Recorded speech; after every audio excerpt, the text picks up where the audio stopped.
All right, guys, so about 2-3 years ago, I did 2 episodes of something called the Apex Report. Now, this was something where I talked about the latest news in gaming and kind of gave my opinions and thoughts on it. And I've been really wanting to do some more style content like that recently, so I thought I'd bring it back. So the first Apex Report had some funny moments, one quite like this.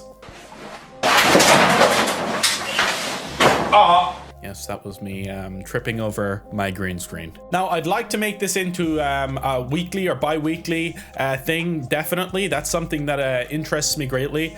So if you'd like to see it, please do drop a like. Let me know down in the comments if you enjoy this format, if you like these types of videos. Today, we're going to be talking about Project Spartacus. We're going to be talking about Gran Turismo 7 microtransactions. We're going to be talking about Rockstar. And we're going to be talking about The Witcher 4. So those are the 4 news stories we're going to cover today. And I'm going to give my thoughts, opinions, and we're going to try and do a little bit of a deep dive into all of these. So we'll start with Project Spartacus. So it's apparently getting announced within the next week. Now, this is exciting stuff.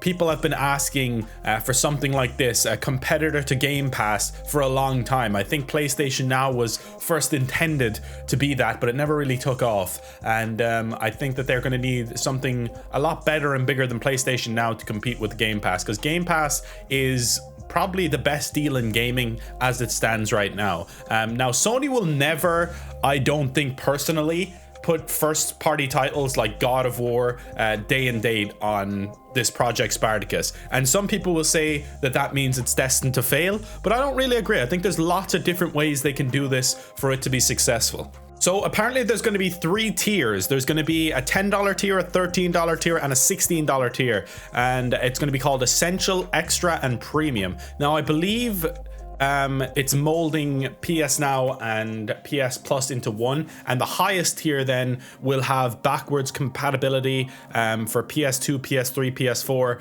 and PSP games, which is something that people have been asking for. Now, hopefully it doesn't mean that they're going to be streamed.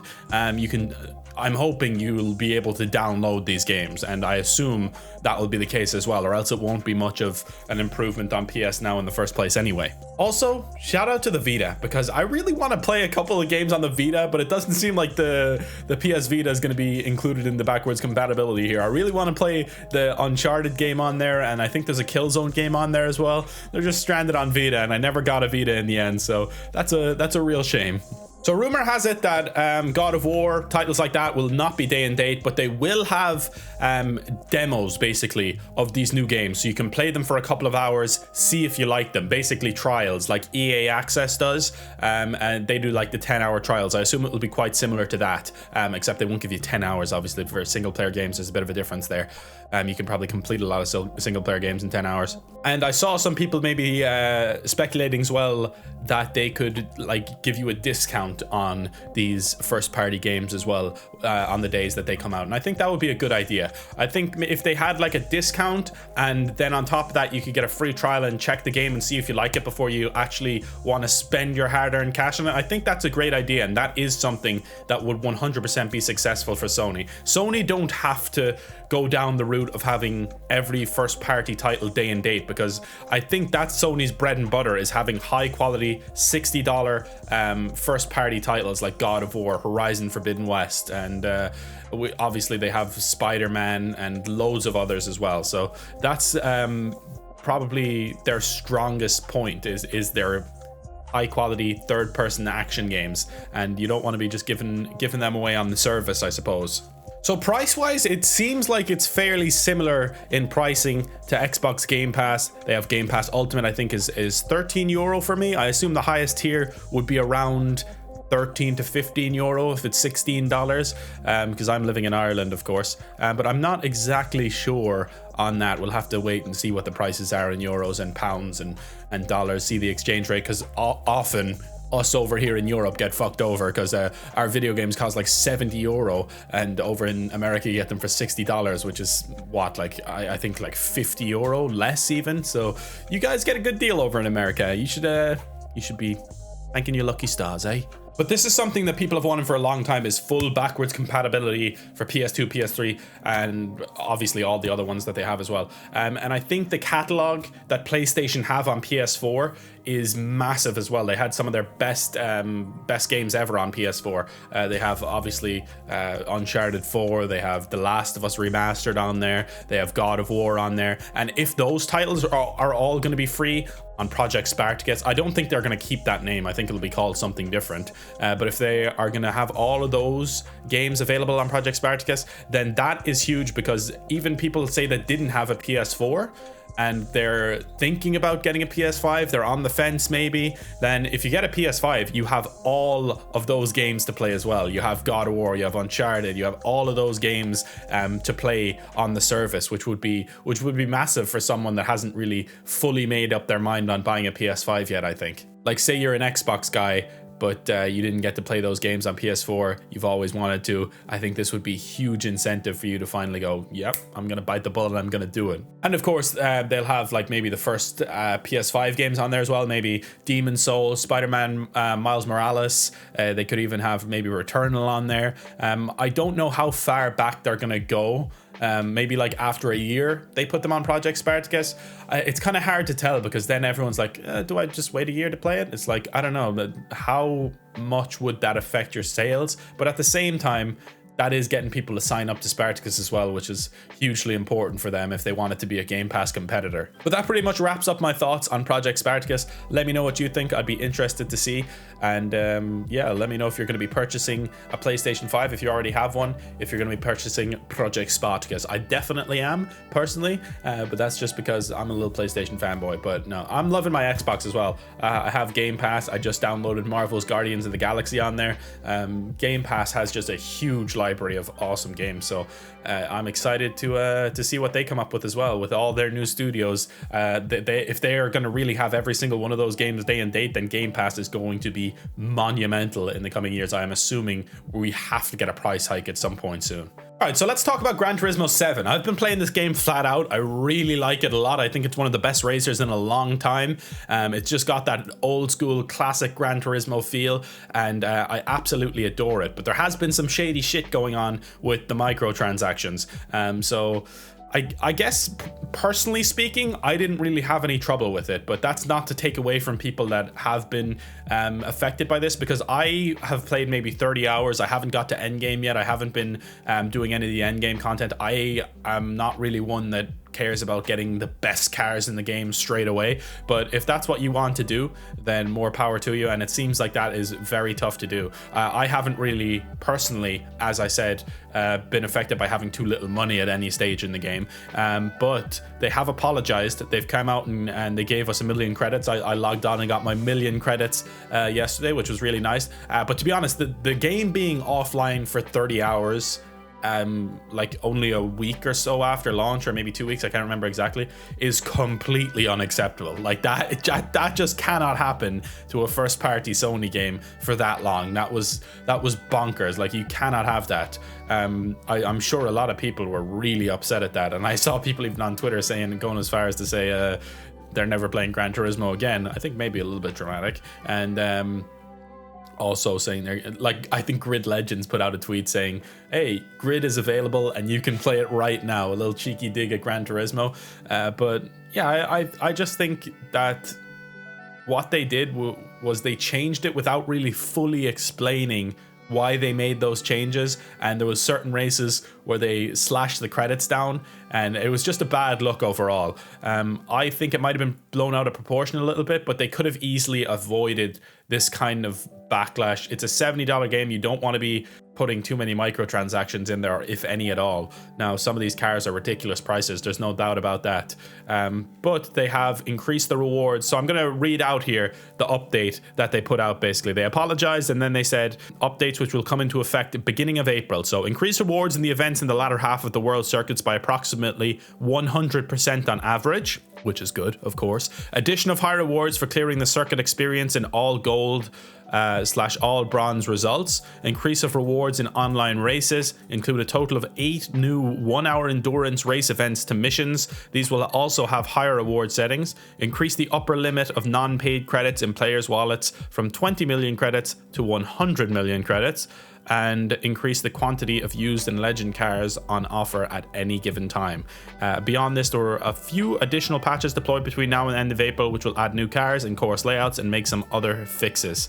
And they wanted to lay out some of the near-term updates that they're working on as well. So they want to increase the payout value of limited time rewards as we develop as a live service. Further World Circuit event additions, addition of endurance races to missions including 24-hour races, addition of online time trials and awarding of rewards according to the player's difference with top ranked time, and make it so cars can be sold, which I think is a big one as well, because you get a lot of cars even just throughout the game as rewards for like doing the licenses. You get a lot of probably cars that you can sell for a decent amount. Now, I really do believe Gran Turismo 7 has one potential to be massive over the coming years, so they really need to get their messaging and their marketing right over the next few weeks and months to get people back on board, because otherwise they could be in real trouble. And speaking of poor marketing and a studio falling from grace, I mean Rockstar. Let's talk about Rockstar now. Rockstar. Why? You've just made one of the great games ever in Red Dead Redemption 2, and people are clamoring about GTA 6 for years now. Absolutely, for the last 5 years, ever since GTA 5 came out, honestly, people have been asking about GTA 6. And Rockstar, instead of working on GTA 6 for the last 5 years, they've been working on GTA Online, which is understandable from a business point of view, but from a creativity point of view, this is getting silly now. They've announced a new subscription called GTA Plus, so this is available only for the PS5 and Xbox Series X versions of the game, which just released. I think they released it and it wasn't even available as a free upgrade if you had the game on PS4. I could be wrong on that, but I think that's what I heard. So it'll cost $6 per month and provide subscribers with a recurring monthly bank deposit of GTA $500,000, ensuring players have plenty of cash to spend in the online open world. Yada yada yada. Now this is getting ridiculous at this point. The two Hauser brothers have left, and I think Rockstar are really getting worried about being able to produce a game on the same level as Red Dead Redemption 2, as GTA 5, because they were involved in pretty much every major Rockstar release. So, and they wrote them. So they might be getting really worried, and they want to extrapolate all the money they can out of these new games, out of GTA Online, because it's already such a massive hit. Now, honestly, if they were working on GTA 6, they could have had it probably nearly done by now. If they had been working on it instead of working on GTA Online, and they could have had an online function in GTA 6, of course, and I'm sure they will. I'm sure that will be probably more of a factor in GTA 6 than the story will be, unfortunately, because that seems to be the road that Rockstar are going down. They're going down a slippery slope here, and I hope that they can put a stop to it. All I want from Rockstar is a little bit of creativity, man. Give us the Bully 2. Like, that has been rumored for so long. Apparently it got cancelled. I don't know. Like, give us the Bully 2. Give us fucking Midnight Club. Give us something new. You know, don't just give us... I know GTA and Red Dead Redemption are so popular that that's literally all they need. But at the same time, they have some really other great franchises that are just going to waste at this point. And I would really be sad if we never got another Bully game, or Rockstar only do GTA and Red Dead and just go into this online kind of online only kind of way now. I just don't like the sounds of that for Rockstar. They're so good at storytelling. Well, maybe they won't be without the Hauser, but this is what we don't know. We're kind of in a period now where everyone is expecting GTA 6 to be just as good as GTA 5, if not better, just as good as Red Dead Redemption 2, if not better. And, you know, it might not be the way, because they might struggle to tell a story without those two. It remains to be seen, I suppose.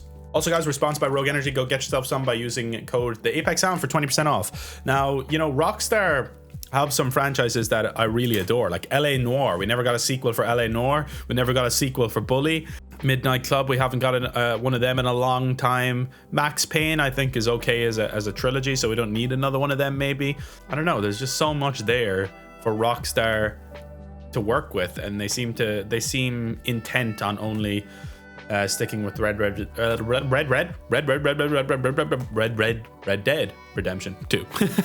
Red Dead Redemption and GTA. It's a shame, but I hope they prove me wrong. I hope they go more to a motto where they do release more games like Bully and Midnight Club and even GTA 6. Just make sure you're working on the story side of things and not just the online. That'd be great, Rockstar, please, because you know, you guys are really the goats at making video games, man. Like, I was never the biggest GTA fan, but Red Dead Redemption 2, honestly, man, blew me away. An incredible video game, storytelling wise, just an absolute goddamn beautiful movie. And I would be really upset if we didn't get to see more games like that from Rockstar.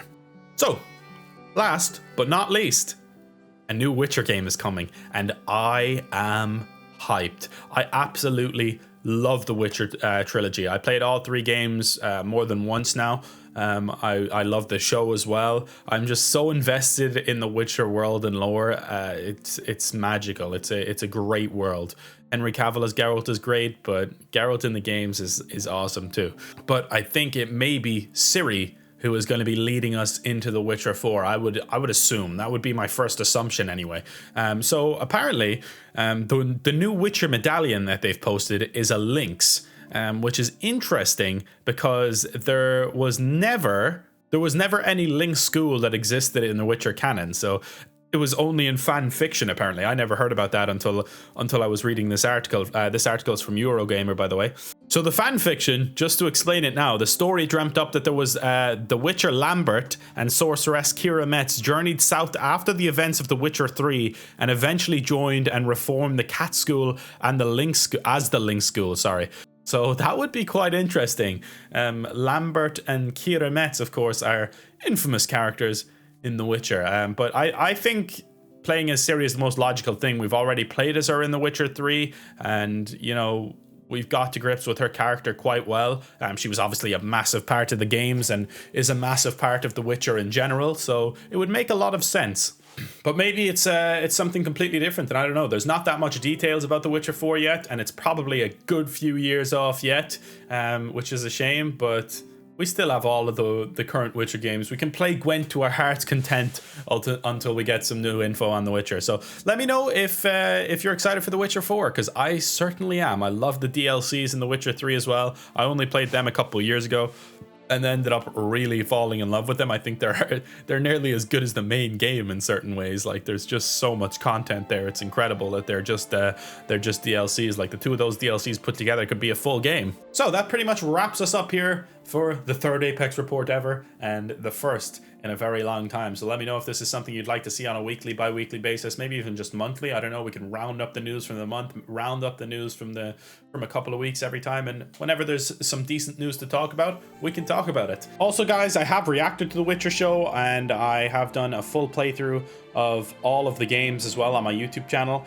So if you're interested in checking any of them out, check it out. There'll be links in the description for that kind of stuff. Make sure to subscribe to the TheApexHound 2. I'm currently doing a Mass Effect 3 playthrough, and also I've just started a Batman Arkham City blind playthrough as well. Somehow never played that game, so if you're interested, check out the TheApexHound 2 channel. That'll be linked down below as well. Follow me on Twitter, Instagram, Discord, and I'll see you guys next time. Peace out.